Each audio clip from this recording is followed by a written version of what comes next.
Me unpause. So good afternoon. Happy second.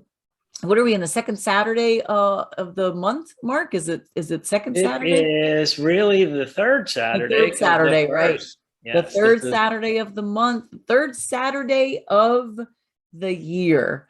Right. Oh yeah, it is the third because this is our third week. We started 3 weeks yes, ago. Duh. how Okay, so quickly we forget. welcome everybody to the 31-day Mind Shift Challenge. Thank you so much for being here, and thank you for those who have been following this. And we highly recommend that if you have not followed this yet, that you can go back and look at previous videos on my Facebook page at Dr. Lori Monaco, and you can watch it. It's 30 minutes, 30-minute investment. We give you some very thought-provoking questions to help you step it up for this year. And who am I? My name is Lori Monaco. I am a doctor of chiropractic. I have been for over 2 decades. And in the last few years, I switched over to life coaching. I do coaching and I teach workshops that are mindfulness centered and focus on transformation, especially for women 35 and over that are living with depression or living with sadness or anxiety or are going through some really tough times in their life or having to start over. I do individual and group coaching, and then I teach workshops to corporations, healthcare workers, educators, all genders and all ages. Okay. And my business is Align Yourself Inc. And I'm also a international best-selling author. And I think that's it for me. And I will let my fabulous co-host introduce himself. I am Mark Boldazar. I'm a scientist, a consultant, a best-selling author as well, of Unleash Your Future. And really, I describe myself different ways at different times, but really what I'm here to do is the information that I brought through and Unleash Your Future, which is really how to shift and go from settling to success, to manifesting, materializing in your life what you really want versus kind of settling for something less. I brought that into the world, so I carry this light and information. And we're going to talk today about these actions we take and kind of unseen, intuitive things. I followed that intuitive nudge for many years to lead to the book and come out. And really, my ideal client are those that have the light and the desire to actually do the work to transform their lives. And I brought in a technology to show how to do that. And so I love doing these type of collaborations with Dr. Lori. We think that we come across very well together. So, but I mean, obviously you'll be the judge of that, but Maybe we we're suck, hoping to Mark. have I don't another know. fun day. Maybe we suck, Mark. I don't know. So We could, it's all relative. It's really all relative. Hopefully we do not. I'm in the process of trying to share links. I'll tell you what, Facebook made it so much more challenging to share things. It's very frustrating. But that is the goal. So for those of you that are on, we ask that you share away. We would so appreciate it. And for those of you that are new and haven't been on, you can catch up, as I had said earlier. But we're just happy that you're here because this is a big thing. This is, we're talking, Mark said about he works with people that are ready, sometimes you don't even know you're ready. I work with people that sometimes don't even know they're ready or they don't know what to do. But it's all about clarity, and it's all about asking yourselves the right questions and deciding what's it worth to me, and what's my life worth. And so we've been through that, that's the beauty of this. It's like we didn't just learn this stuff and then decide to coach and help people because it was something that we wanted to do. Most coaches, I will say, do what they do because they've done the wrong thing and they've made the wrong choices. Notice I'm not saying make mistakes. I'm not a big fan of mistakes. I do believe mistakes exist, but after you've done it already and you do it again, that's a bad choice. That's not a mistake. You didn't make a mistake. You made a choice. But sometimes we just can't help getting out of that cycle because we just don't know how to do it. We don't know how to redirect ourselves. And so a lot of coaches have hit the skids before rock bottom, and that's why we do what we do. So Mara's on. Hi, Mara, and hi, Margarita, my fabulous friend and co-host of Viva Café con Leche. So thank you both for being here, and share so you can get more people on. And this is exciting. We are in week 3. We have 2 more sessions after this. So just a reminder, we have next Saturday, and then we skip the next Saturday and we go to a Monday. So we grab that 31st. So that might be a little bit of odd time for some people, might be better. I don't know, but that's there to do a review. And again, you can go by and look at these videos. You can rewatch them, answer the questions to help you.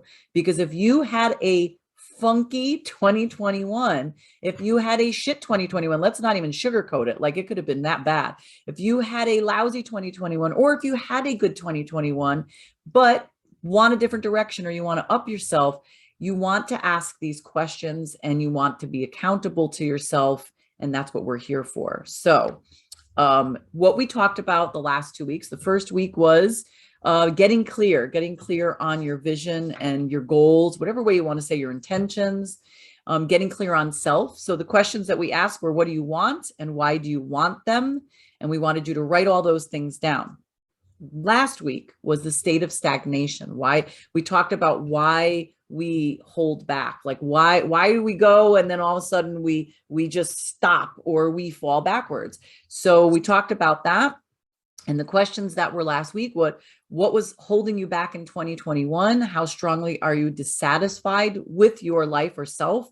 What are you tolerating? And what would have to change for you to have what you want? And that last one is a big one. And this is pretty much, I can't speak. This is pretty much why people go back to their old habits, because their whole life has to change, including the people around them. And even the people around them sometimes resist the change, your own change, because they do not want to have to change for themselves. And so they don't want their lives to be disrupted. So there's a lot of pressure, but it's possible. And you can still have all those people in your lives, especially if they love you and they want to support you. So yes, they have to shift themselves, but it's not necessarily going to be a bad shift. So, all right. So let's talk. Oh, you want to mention any of that? You want to like remark on that stuff? Yeah, like I think these, we're going to be talking about this as this is a process, right? And we often, I find we run into conflicts between the process of unfolding and allowing the change to occur, all these things that within ourselves we have to do, as Lori said, we walked these paths, right? And we're still walking these paths. Actually, we're not in any better place, right? We're just hopefully wiser, right? And continuing to move onward. But we live in a world where there's like instant gratification. So we just want to snap our fingers or wave a wand and get to this new place, right? And there's so much out there that will advertise to you that that's exactly what can happen, but it doesn't work that way. And Lori pointed out one really important thing there. We live in a world around us with people. They could be living in your house, your spouse, your kids, your mother, your father, your brother, your sister, who may be growing at a different rate or in a different place, right? And as Lori said, you don't have to throw those relationships away, but you also don't have to be held back by the slowest turtle or the least common denominator in your space, right? And that's really important. But that takes courage.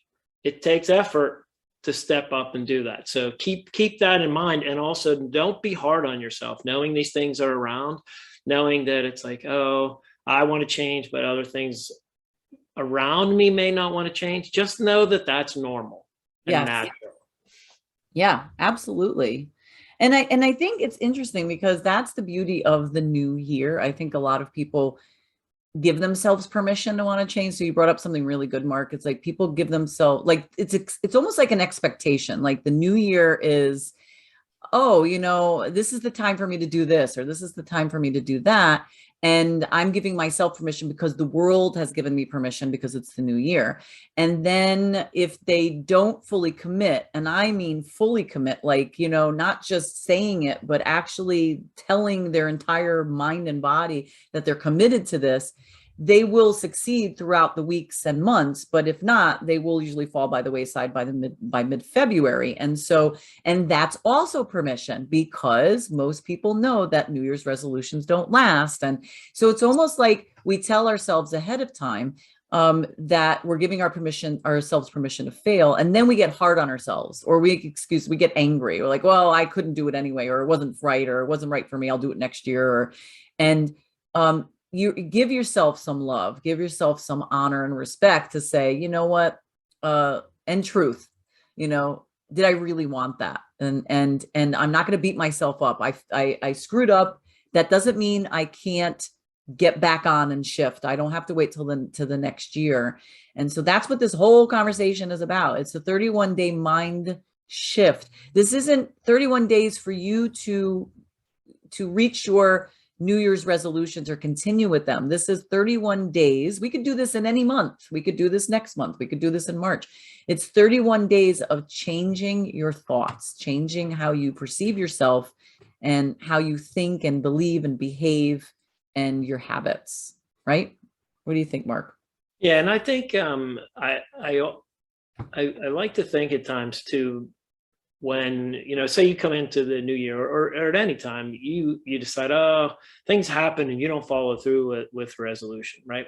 I don't really ever think of these things as even bad choices, or, I look at everything as like you're in European vacation and you're in the traffic circle. You do the same things over again. Look, honey, Big Ben. Look, honey, Big Ben. Look, honey, Big Ben. We keep doing the same things, right? It's not bad. It's not wrong. It's not failure. It's like, okay, you can get out of the traffic circle, right? There's a way out. There's a pathway.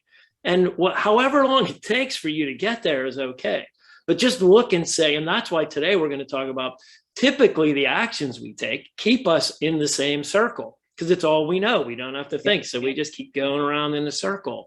And no matter how long, and we said this last week, it doesn't have to be January 1st. It can be February 1st. It can be January 28th. It can be June 10th. You always can get out of the circle and create a new. Yeah. You just have to understand how it works. That's right. Then make the effort. And you have to be ready to receive that. That's the other thing, Mark's book, Unleash Your Future, he really gets down and dirty with the idea of the law of attraction, more so than like The Secret did, and it's, you have to be willing to receive it. You have to open yourself up to receiving it. So sometimes that, like if somebody said like, oh, could you please pick a New Year's resolution? Like just humor me and pick it. I'd say, okay. My New Year's resolution is to be more open to possibilities. Like that could be a phenomenal goal or New Year's resolution, or way you want to look at it, is to just say, I'm open to any and all possibilities. And right there, you've opened yourself up, and then you'll be able to receive, because the moment we are not open and then information comes in, it just sits there and we can't process it. And so that's the whole point of this, is the mind shift is, be open to receiving the information. And it might not be something you need now. It could be something you need later, but be open to it. And that means that you can start at any time of the year. You do not have to wait. You don't have to do it now and then fail and then say, forget it. You could say, well, I got this information and this is great. And I have all these questions and I've answered them, but I don't know. I don't know how it pertains to what I need right now. But that's the way that's the beauty of the universe. Well, I have something to say on this. There's two things on this one. One, that bit about kind of being open. I've had this thought running through my head today. I was running this morning, not outside because it was too darn cold. That post you had, Lori, about like freezing your behind off, that would have been this morning. I couldn't make it outside. But this thought I had was, when we set this goal in mind of what we're trying to manifest, right? It's like floating down a river. When we start to struggle, we want to clip on to the shore, we want to hook onto another boat. We aren't allowing the river to take us to the place of where our true success will be, or where that will truly manifest, right? So there's a patience involved. So if we flow down the river without an attachment for the way that the universe can make it happen, and more tied to, I want this experience, to me, that's when I find there's always that the success comes. Now, along the way, and we're going to talk about intuition today, right? So when we take actions along the way, and intuitive actions, I remember, when I was in my corporate life, and I tell a story in the book there, I've always thought I want to be a plant manager. Like, I worked for a company, had a lot of these big manufacturing sites around the world. I want to be a plant manager, right? So there happened to become this job open in another division. My intuition said, go apply for that job. I didn't think I'd get it, but I got it. Worst job I ever had in my life. Horrible. Most horrible experience ever. Right. So I'm like, man, I followed my intuition. What's wrong? Like this is what I realized. One was that it's not really what I wanted, but two, I didn't last in that role very long. But after that, the company created a new position for me, in which I learned new technologies and skills that are core of what I do outside today, consulting. It's where I make, a big chunk of my income, consulting. So intuition may take you somewhere, but that somewhere may be leading somewhere else. So don't think that the first place you go, the journey's only one block. The journey may be 10 blocks, and you may walk down a dark alley in block 1, but just know that there's something there in that alley to pick up. Yep. I love that story. Thank you for sharing that, Mark. And I'm glad you shared it and I'm glad we're talking about intuition today, because, notoriously our society is always big on the intuition in women, and we don't ever really focus much on male intuition, but intuition is intuition. It's that feeling within you that, something's off, something's not right. I don't need to be here anymore. And then sometimes what we do is we vocalize it to somebody, and we often vocalize it to somebody who isn't supportive of change or open to change, or they're very fear-based, and then they will poo-poo your idea of the intuition. Oh, you're just, whatever, or you'll do it yourself. You're like, I can't be right. And I've known for me that my whole entire life, whenever I did not listen to my gut feeling, like whatever that was, that core thing that was coming up, the longer I waited to follow through with it, and I still struggle with this to this day, I will admit that when I wait, it becomes harder and more problematic, and ends up costing me more. When I finally do end it or stop it, it costs me more financially. It could be a mental cost. It could be an emotional cost. It could be a physical cost. And either way, it's a cost for me. They all say, well, you shouldn't be too, what's the word I'm looking for? Spontaneous. Like, you shouldn't just jump at something. And first off, don't shit on me. But second of all, if you're clear and you're getting something and that's an immediate, like, I gotta go, then it is, then if you know yourself well enough, you'll know that it's your intuition and it's not fear. It could be fear-based a little bit, but it's your gut saying, this is just not working for me. And if you're still questioning yourself, just say, I'm only going to give myself then a day or two to really connect and see if this is right. Cause maybe I'm just afraid. Like, I remember when I bought one of my houses, talk about buyer's remorse, because it was not the house that I wanted to buy. It was just, I was at a point where I was looking for so long that I became desperate. So it's never good to buy something, especially so expensive as with need, like that neediness. And I remember the first week I was in it, because I had renovated it. We had renovated it for a few months and then moved in. The first week I was living there, and I came with this horrible anxiety and remorse. And I was just like, oh, I don't want to be here. Look at this neighbor. I don't want it, blah, blah, blah. But the funny part is that home ended up becoming quite a lucrative rental property once I moved out.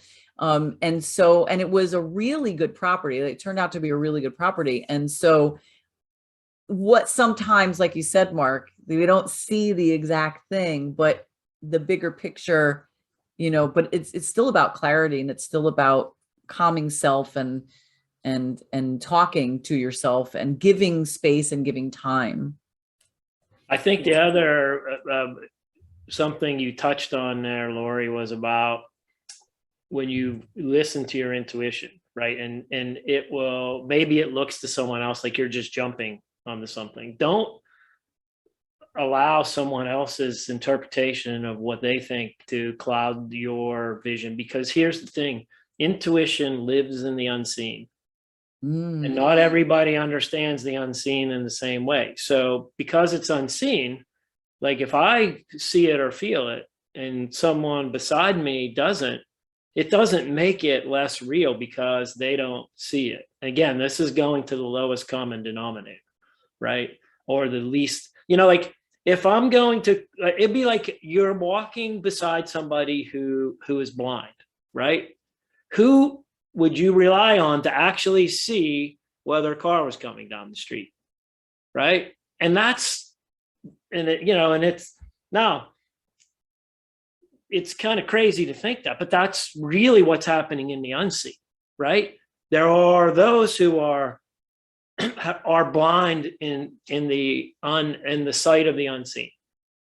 And so we should, I don't know, I've learned to trust and develop my intuition, and also who I talk to it about. Like someone way back, even before I really understood how intuitive I was, said, keep your pearls in your pocket. And what that meant was you don't have to show those pearls to everybody. And if you do, there's going to be some who want to steal, right? Or like do something not good with them. So it's really, don't expect everybody around you to understand and support. And so you don't have to show everybody your pearls. Right. Yes. I love that, actually, because it's true. Because if you visualize keeping your pearls in your pocket, if your creativity, if your vision, those are your pearls, those are your jewels. And if you keep them in your pocket, and if you're constantly sharing and telling people, you're just hovering out the money and showing them what you have. And there's always going to be somebody that has a less, loving type of thought process, and they're going to want to come and either take them from you or knock you down and say, well, you have pearls, but I have diamonds and yours aren't good enough, and blah, blah, blah. And so it's all about awareness, right? So if you're going to show people your pearls from your pocket, you also want to be aware of your surroundings and who you're showing. And that's, again, this is what the 31-day mind shift is about. It's about giving you the tools by use of questions, like making you ask yourself questions to become aware of who you are and what you want, and be clear so that you can make shift happen. You can make shift happen, right? So I love that. And I love, and the clearer you are, the more your intuition, first off, you'll hear it more. And second off, you won't even question it, because and here's the other thing on that one too, Lori. Mm-hmm. On the other side of like where people don't see, there are also people who see or say they see, right? The other thing I would have you consider is, just because someone's out there saying they're an intuitive or medium or whatever, does not mean they've tapped into the ultimate truth. Honestly, it's just as fraught out. Truth is on all levels, right? So, I walked through this period of time where, that person, they must see more than I see. It took me a long time to say, okay, even in that space, just like all these disagreements in the scene space, the same thing occurs up here. So it's really about building that trust. And so as we start thinking about, we have a few minutes here left, and how we're using intuition to take action, it's about building that trust within yourself. There's no trust lying on the outside. People will go to a psychic and say, well, tell me what the future is, whatever. And I look at this and say, okay, well, if we are at a point of pure potential that can create anything from the way we program the universe, right? Then there's no set nothing's set in stone. So if you go to a psychic, they read tarot, they tell you something's going to happen. That's only one of, they may tap into a possibility, right? Yes. Well, what makes it then come true is a self-fulfilling prophecy. If you then believe that's the only future, and then you accept it as your program, you basically just had identity theft perpetrated upon you. Good way to look, and I want to say something really quickly about that, because I've been one of those individuals that has gone to, people in my past, like I've done it. And I still do it to this day. But I take it a little bit differently. It's more fun. It's curiosity. But I had a client a couple of years ago, very successful corporate woman, like very successful, making unbelievable money. And she started coaching with me. And the interesting thing was, she told me that she regularly went to a psychic. In my head, I'm thinking, you have gone above and beyond, what a lot of women have gone, you've created, you're making great money. You're an executive. Why would you feel the need to go to a psychic? But the reason I share the story is not to insult her, because that's everybody has their own reasons and why they do things. It's more to show people that sometimes we make this idea that we go to people like that when we're at a certain level, like we're at a low level or this. It could be anyone at any time in their life, any age, any socioeconomic level. It's all about, they're providing the belief, like they're providing you the information that you are not trusting in the process enough. You want to go and hear it from somebody else. And like Mark said, it creates a self-fulfilling prophecy. And you want to hear that backup or validation. And here's this one more thing before we close up here with the thing on that one. And you ask, like, why would somebody go there? There's a lot of information in the unseen. My book came through the unseen. Right. So we have guides, we have all these things, right? But so my guess is when you have the intuitive hunch, there's something out there, right? Now it's about how am I accessing it, right? So if we go to that conduit where we give away our connection and responsibility, and we give it over to someone else, it's like watching a fuzzy black and white TV, right? Like that's how you're peering in, because you're not seeing the full, like where you then can say like, hey, I can go in full HD Technicolor, all that's out there, right? And there are and so in discernment, there are many people that can, just to help you build your trust that you have within yourself, to see that world in another way. I think it's very valuable. And that's the whole point of today, is in that world, there's much value there. It's how you access it that can really either help you or hinder you. Yes, absolutely. And so we are at the end of our hour, and we did get started late. Half hour. Sorry. Thank you, Mark. And so we want to leave you with the question, right? So the question for this week, for you to think about for this week, and then we will review it. Not that we review, we'll just review the question itself. The actual review is on that last one. So we will talk about each of the answers to the questions, and Mark and we'll share what our answers were to our questions. And so next week, we're going to be talking about resistance. Okay. So for today's topic actually was called Just Move, taking action. So what are the actions you can take, and not just based on your past experiences? So what are the actions you can take today to create what we've been building up for the last 2 weeks? And don't just base them on your past experiences, like how to separate. And do you want to add a little bit more on that one? Yeah, I think that one is just what we've been talking about here. Actions that are based on past experience keep you going round and round the traffic circle by Big Ben. Intuition. I love that movie, by the way. Go ahead. It's kind of one that most people know. But when you follow intuition, it takes you somewhere different. So that, my example earlier, I took that plant manager job because my intuition told me to take it. I had people and like friends around said, do not take that job. You do not want to go take that job. But I took it. If I would have just followed my past experience and be like, okay, I know that division, they got issues. I'm not going to go. But by taking it, well, it was a learning experience. It took me out the other side to this whole other place that I could never, ever have seen if I would have just followed my past patterns. Yeah. And I'm curious to know how many of those people that told you not to take it were very happy to reinforce in you. See, Mark, because you said you realized it was a bad choice at first. How many of them probably reinforced that? See, I told you. Lots of people, it's still to this day, like people like the place, the division I left from, there were people who were like, look, I'll show you how your career moves. I'm going to control the way you move. And that's still to this day, that my decision to go there, people look at that as like, like this big mistake that I made. And to me, it was the best decision I ever made. Fabulous. That's who it's about. It's about you. It's not about them. It's not their lives. And that's why we are here once again. This isn't just like we want you to remember that your life is your life and you live it the way you want to live it, but you want to live it with clarity. You want to live it with really asking yourself the hard questions and not be influenced by what other people say or do, because that's how we get ourselves into trouble in the first place. So again, what are the actions you can take?